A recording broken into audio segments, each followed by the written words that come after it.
Good evening mga kahoods. Napansin ko lang no this week, hindi lang pala this week. Starting last week at saka this week no, parang sobrang dumami na naman yung job offer sa atin no. Last week kasi merong isang company na nag-o-offer sa atin ng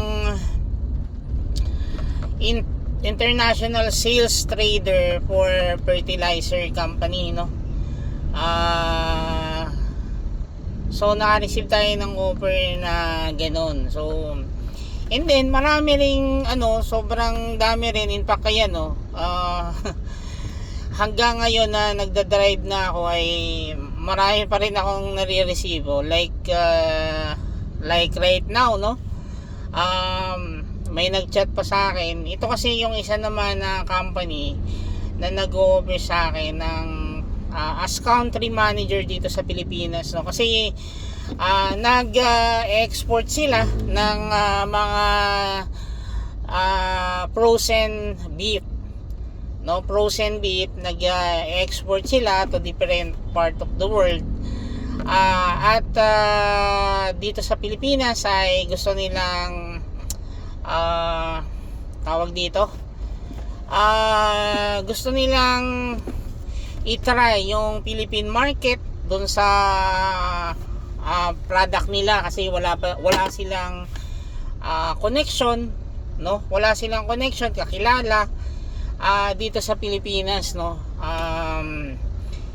And according to him, parang wala silang wala silang market sa ngayon dito sa Pilipinas. So that's why he is offering me a job as country manager. So bali I'm handling the Philippine market no. So a salesman no, a salesman. So nakita naman natin na medyo okay naman no, okay naman, kasi sobrang dami nating kakilala na mga manufacturer dito ng meat. Sobrang dami kong kakilala, katulad yan sila San Miguel, sila CDO, sila pangalan ito Pampangas Base, yung mga yan. So marami tayong kakilalang mga meat suppliers dito, even traders. So since nga ako ay nag-work sa isang catering company, catering and restaurant company, so at even before pa nung nandun ako sa sa Marikina no, food industry rin yun. So may mga nakakausap rin tayo doon ng mga suppliers no, mga distributors, retailer, wholesaler ng meat. So ngayon siya yung tinitingnan ko. At the same time, itong company namin ay may requirements para doon. So ibig sabihin pwede kasi ako mag-dual no, pwede ako mag-dual job, di ba? Pwede ako mag-dual job na beneficial din yon on the part of the company, because nangangailangan din kami nung mga items na yon, at pwede kong gamitin dito yon as suppliers for the raw materials din namin dito sa production namin. So one stone, two birds in one stone, in English yun, di ba? Parang ganun ang mangyayari doon. So that's why kinukonsider ko siya no, since nga pwede ko siyang pakinabangan ng 2 beses no, kasi naghahanap din talaga ako ng supplier. Actually meron kaming kausap na rin sa US na supplier ng meat product. That includes poultry, pork and beef, even lamb at saka duck. Kasi may item din kami na duck, no? Meron din kaming roasted duck, yung katulad ng mga sa Chinese. Although ako hindi ako masyadong hindi ako masyadong mahilig or kumakain ng duck. Kasi may lasa kasi yung duck na yung parts kasi ng duck masakit sa ulo. Masakit sa ulo yung parts ng duck pagka nakain mo. May iba siyang lasa na ako kasi yung panlasa ko masyadong malakas kasi yung panlasa ko. Ayoko nung mga pagkain na medyo matatapang yung lasa. Like example dyan ay yung mga curry powder. So curry powder, yung mga parsley, yan yung mga matatapang yung lasa na hindi gusto ng dila ko, no? Especially yung mga, kaya nga hindi ko nagugustuhan yung mga Thai foods, yung mga pad Thai, mga ganyan, hindi ko yan magustuhan. Yung mga laksa, I think yung laksa naman yata doon akong Thai or Malaysian yun. So ayoko nung mga ganon, ayoko nung mga Mexican food, Persian food, ayoko nung ganon. Kasi nga yung super heavy sila sa paggamit ng mga spices na may aftertaste. So ayoko nung mga spices na maraming masyadong matapang yung lasa, no? So hindi ako kumakain ng ganon.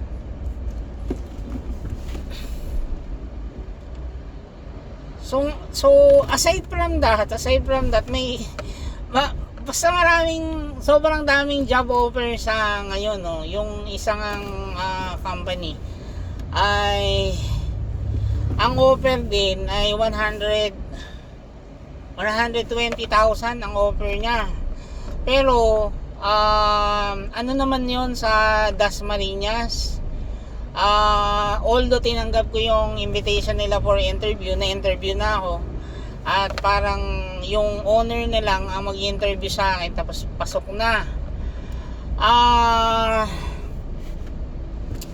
Pero hindi siya, nagpa-interview lang ako pero hindi ko siya tatanggapin because ayoko rin naman pumunta ng Dasmariñas, Cavite para doon na naman magstay. Kasi before nagpa-interview ako sa nagtrabaho ako, no? Nag-work ako sa Samuel Interesi Martires, Cavite. So yung yung Dasma parang isang town, General Trias ba yun? So parang gano'n, General Trias, tapos Teresa Martires yung kasunod. Gen 3, tama, Gen 3, General Trias. So Dasma, General Trias, tapos Teresa Martires. So doon sa Teresa Martires, doon ako nag-work for 4 months doon. At sobrang layo no, parang tapos maraming times doon na hanggang Saturday kasi yung work doon tapos yung Sunday re-requestan ka pa palagi nung owner doon na mag-work ka din ng Sunday. So yun, parang isang buwan or mahigit isang buwan bago ako makauwi dito sa Antipolo. Actually hindi naman yun ang reason kung bakit nag-resign ako, yung layo, no? Hindi yun ang naging reason kung bakit nag-resign ako doon. Nag-resign ako doon kasi sobrang gulo ng management. As in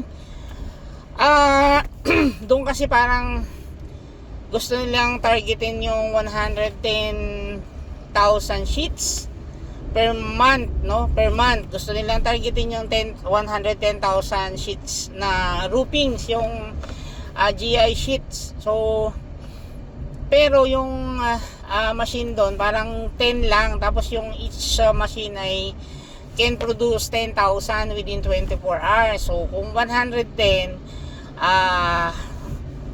technically short siya ng isang machine para ma-attain niya yung 110 na target niya. So hindi niya makukuha kahit i-maximize pa niya yung oras niya, hindi niya kayang kuhanin kasi nga 10,000 lang yung maximum output per machine. So 10 lang yung unit, so 100,000 lang talaga. So that's why sinabi ko yun na kailangan bumili ng machine. At parang hindi kasi nakikinig yung mga head doon, no? Yung mga head doon ay hindi nakikinig sa sasabihin mo, tapos meron pa doon paepal pa yung plant manager doon na isang matanda, yung tipong akala mo'y magaling tipong akala mo'y magaling, hindi naman. Kahit anong suggestion mo doon ay blab lang kahin, tipong gano'n, ay hindi ka naman niya kasama sa department, diba? So medyo may pagkabobo yung style doon. So since kasi ako doon ay gano'n naman talaga ako, kung hinire mo ko para matulungan yung company, tapos ayaw mong patulong ay di ba? Ayaw mong patulong ay diwag, di ba? Iwanan kita pag gano'n. Kasi hindi naman ako after lang sa salary. Hindi ako after lang sa salary. After din ako sa professional growth. Kasi yung kung walang mangyayari professionally sa career ko ay hindi sa akin mahalaga. Ang dami kasing problema doon, bukod sa malayo, yung Saturday nga, yung Sunday nga na kaisa-isang bakasyon mo sa isang linggo ay ginagamit pa nila. Hindi ka nagrereklamo, tapos yung mga gusto mo pang gawin hindi mo magawa para tulungan sila. So kaya ano na lang, ang ginawa ko na lang noon ay nag-resign na lang ako. No, kasi pangit. Actually pangit 'yun kasi parang umabot lang ako ng 4 months doon. Eh hindi naman ako ganoon talaga na hindi ako na ganoon na madali ako nagre-resign sa trabaho, no. Kaya lang kung feeling ko naman ay wala na, ayaw mong tanggapin yung idea ko at ayaw mong patulong, eh di ba, maghiwa-hiwalay tayo. Ganun lang kasimple yan. So tas medyo ano pa yon, medyo siraulo pa yung plant manager doon. Matanda na kasi yun eh. Medyo siraulo pa yon kasi kung magsalita yan nakala mo sobrang talino. So ako naman hindi ako pwedeng ganun na yung parang i-small-smallin mo. Hindi ako pwedeng ganun. Kaya ano yun, nung nagkasagutan kami, nilabasan ko ng lumabas ako dun sa office, kung saan kami nagmi-meeting, no, sa conference room. Lumabas ako at iniwan ko siya doon, tapos sinagot ko siya ng pabalang. At yun, after that nag-resign na ako. So kaya ayoko na naka-experience na kasi ako ng naka-experience na ako ng Dasmariñas. So hindi ako masyadong kampante na kahit Monday to Friday lang yon ay Friday magta-travel ako from Dasma to Antipolo. Eh medyo malayo-layo yung i-drive yon, at the same time ay sobrang traffic noon. So pinitensya yung malaki, no? Pinitensyang malaki. Kung aalis ka naman ng Sabado, eh natitirahan ka na lang ng mauubos na yung half day mo sa pagdadrive, tapos isang araw na lang yung matitira sa'yo para makapag-enjoy, isang araw at kalahati. Eh totoo lang, yung 2 days sa akin nga, kinukulang pa ako doon sa pahinga na 2 days. So ang kailangan ko mas mahaba-haba pa doon. Ay nako, actually yung risk ko ngayon namamaga because of the gout, no. Inaatake na naman ako ng gout. Eh uminom naman ako ng mga leaves, yung sabaw ng leaves, mga tea. So kahapon pa kasi to, parang hindi nawawala. But anyway, yun nga, balikan ko lang.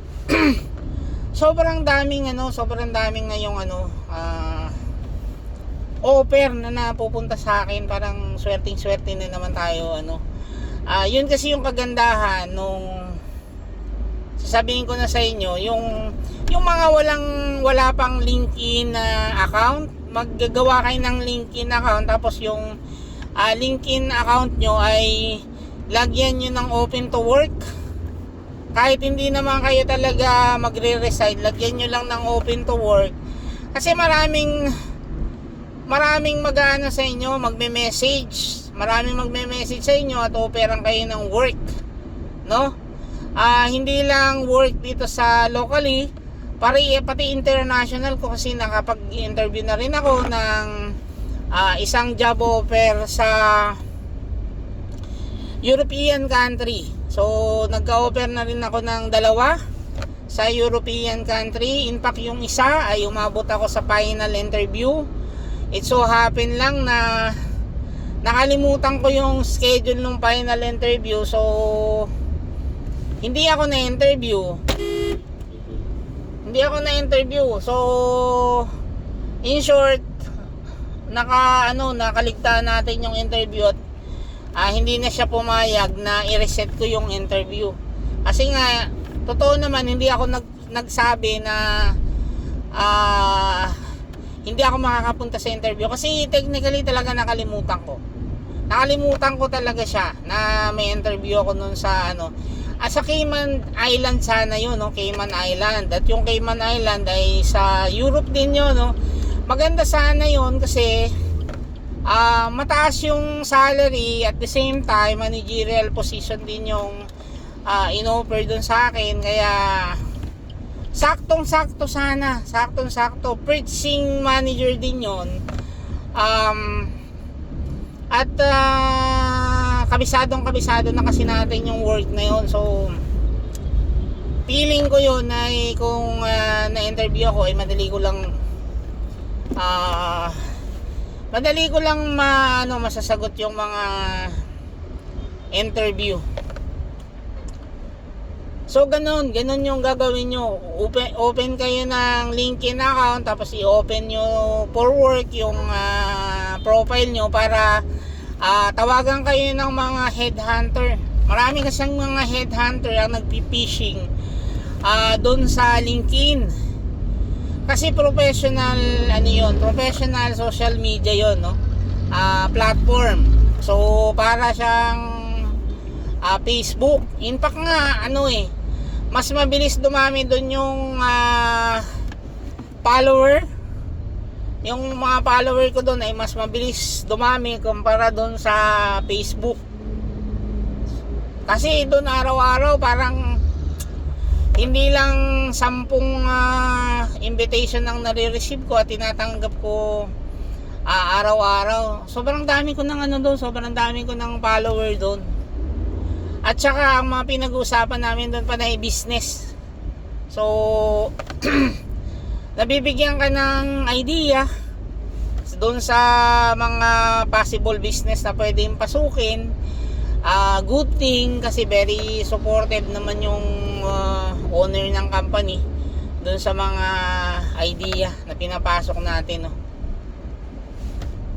Kaya lang medyo nababagalan ako, kumbaga inaaral ko na kasi yung negosyo ng 1 year ko nang inaaral yung wala pa ako dito, ay kausap ko na yung mga supplier na yan. Kasi medyo mahaba-haba yung sa packaging, kasi marami kang kailangang ayusin actually doon, no? Masalimuot kasi yun, hihingi ka ng mga certification, hihingi ka ng ganon. At kaya kailangan kasi i-provide mo yun sa mga prospect mo, no? Ito sa mga possible na magiging clients mo, kailangan mong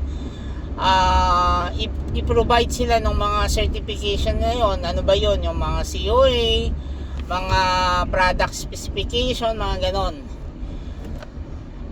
Third party testing, heavy metals, mga adhesive, mga ganon, residue, etc. So maraming mga inaaral doon na very technical. Kaya medyo mahaba-haba yung tapos yung project kasi na yun ay may mga testing pa yun, like yung mga peeling, hot peeling, drop test, handling, mga ganun. Marami kasing pagdadaanan yung mga packaging na yun. So that's why medyo mahaba-haba yung time nagugugulin mo doon. But anyway, working pa rin naman ako doon sa mga project na nakapending na yan. At kanina lang natapos ko na yung business model, no. Buti na lang nakapag-training ako nung business model nung diyan sa nung nagwo-work pa ako sa Marikina. Ay nagkaroon kami diyan kasi ng isang training na business model. So at ako din medyo in fact doon sa training na yun ay na-mention ng trainer na best interpolator daw ako. Basta may isang araw yun na best interpolator ako kasi nga inaalaw kasi kami na mag-comments doon sa business model canvas ng bawat isa. So gagawa yung individual or by group ng business model canvas, tapos i-review mo yung canvas na yun, tapos kung may mga suggestion ka na nakaligtaan nung gumawa nun, magbibigay ka, magtatanong ka, mag-a-add ka, ganun, magsasuggest ka, ganun yung style ng training na yun. At buti na lang nakapag-train ako nun dun sa Marikina bago ako nakalipat dito. Kasi nung hiningan ako ng business model, at least naiintindihan ko siya kung paano siya gawin, no? Naiintindihan ko siya, kaya lang kasi sobrang antuking ko lately, no? Sobrang antuking ko lately at inaantok ako palagi, kaya hindi ako makatrabaho kasi pagka inaantok ako. So kanina ay medyo bumaba ako dun sa stock room, tapos nag-ikot-ikot ako doon pang alis ng antok. Nag-alis lang ako ng antok doon, umikot-ikot ako sa baba. So pagkatapos ko umikot-ikot sa baba, nagawa ko na yung business model. Madali lang kasing gawin yon pagka nakakonsentrate ka at hindi ka inaantok. Pero pag inaantok kasi ako, hindi ko siya nagagawa ng maayos, diba? Hindi ko siya nagagawa ng maayos. So hindi ko pa ma-submit doon sa So kanina ko lang natapos gawin at sinubmit na natin. Bukas malaman natin yung comment nila doon.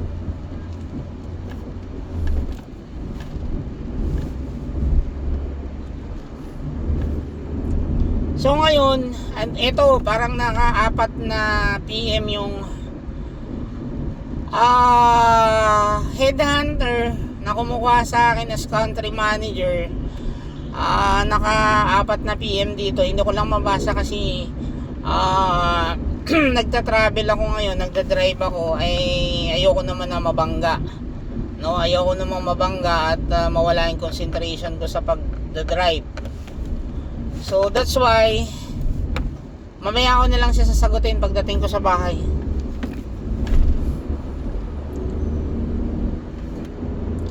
Actually napansin ko din 'tong sasakyan na to, hindi masyadong hindi siya masyadong mabilis ngayon.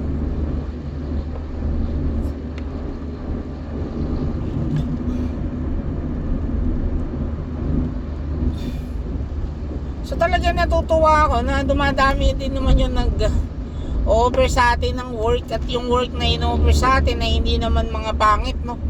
Hindi mga pangit. Kasi yung isa nga, yung last week, ang in-offer sa akin ay maging international trader ng fertilizer company, while the other one is country manager naman for frozen beef. So tatrabahuin ko siya. Tatrabahuin ko talaga siya kasi nga naman ako marketing ako. So talagang naman yung exposure ko naman at yung mga pinag-aralan ko nung college talaga namang ang linya ko naman talaga ay sales, no? Sales and marketing, yan ang linya ko.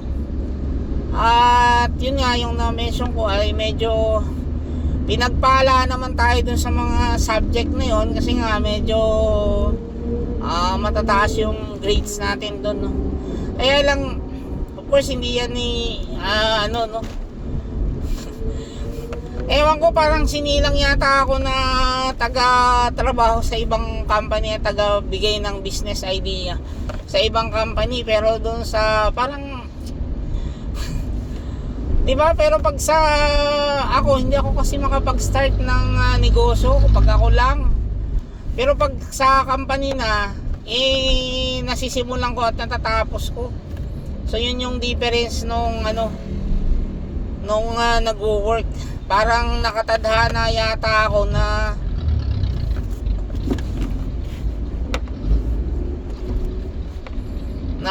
magtrabaho sa iba, no, kaysa sa magkaroon ng sariling negosyo.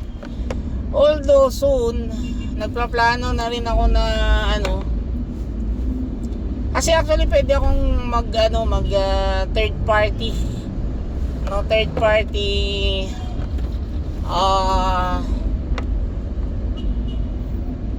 ang tawag dito,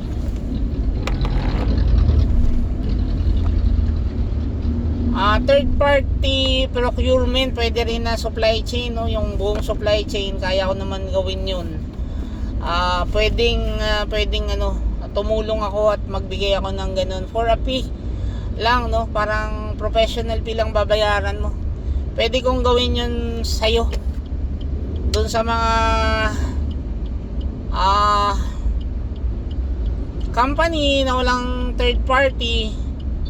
Pwede ko kayong tulungan na makapaghanap ng ng supplier.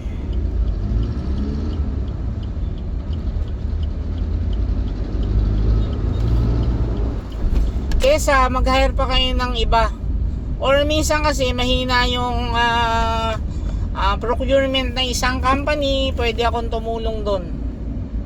No, pwede tayong tumulong doon para mahanapan, kasi alam nyo yung isang kan ng slice button mushroom na binibenta sa ngayon, na ang presyo ay mga 45 to 47 yata yung presyo nung maliit na kanyon, 300 o 425 yata yun, 375 ml. Ano yun? 20 pesos ang patong doon. Totoo yun, 20 pesos ang patong doon pag binibenta nila. So parang namunan ka ng 23, kumita ka ng 20. So ganun kalaki yung kitaan doon. Doon sa mga gustong magkaroon ng idea kung paano nininegosyo yun.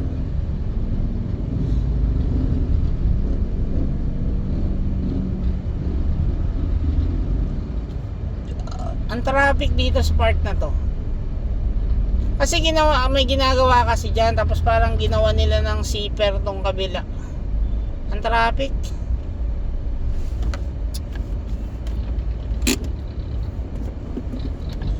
Ay, standby muna tayo. Late na naman ako umuwi. Umuwi ako ng oras to. Umuwi ako alas 7, pasado na, 7:02 yata. So medyo late na, alas 8 na naman.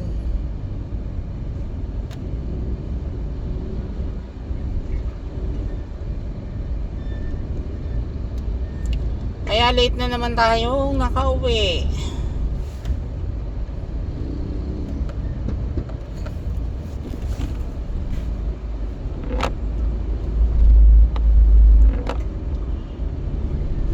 Late tayo nakauwi ngayon. So abutan na tayo ng Batang Quiapo dito sa daan. Mamaya pagdating ko doon mag-out na muna ako at manonood muna tayo ng Batang Quiapo. Ito yun, lumiit yan, yung ginagawa nila yung daan na yan. So medyo matagal na yan.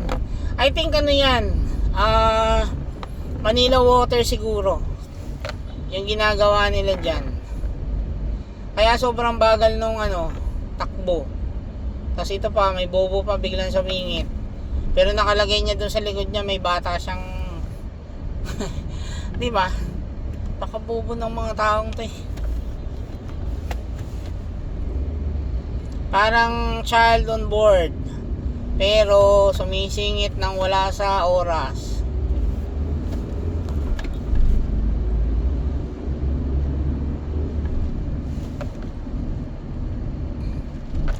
Hindi makapagantay.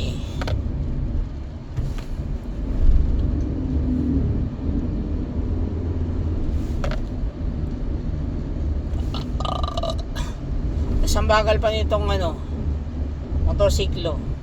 Hopefully may parking ako dun. Ang hirap talaga ng parking. My goodness.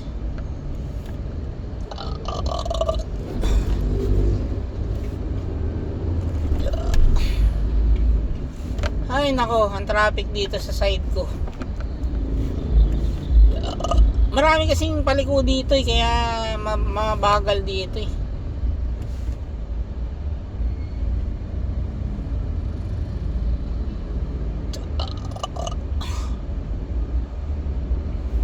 Ayan, may gumanon, kaya medyo nabagal dito sa pwesto na to.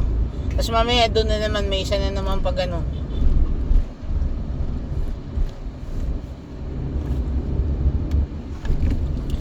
Ang sakit pa naman i-cambio nitong kamay ko na to.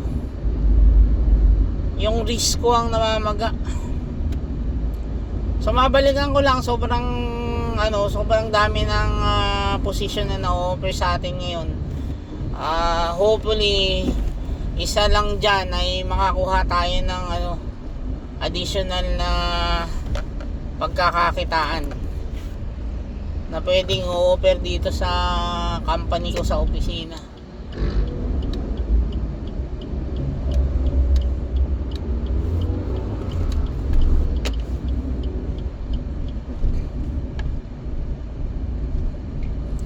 Kaya lang dito sa side na to, ang dami ditong motor, jeep, yun naman nakakabagal dito sa side na to.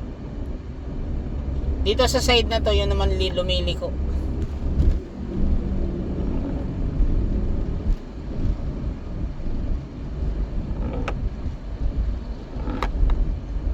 Traffic.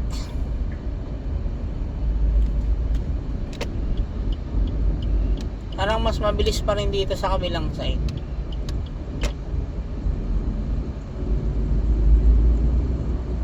Ang dami lang motor dito sa tabi na to. Motor, yung nagbabike, dami. Tapos wala pa yung pakundangan kung lumiko, di ba?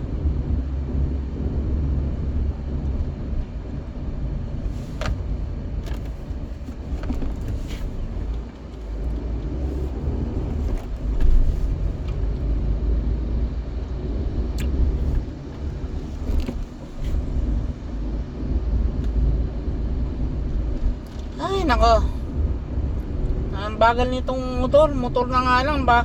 Nabibisit kasi ako doon sa mga motor na ganyan. Yung motor na nga lang sobrang bagal mag-drive.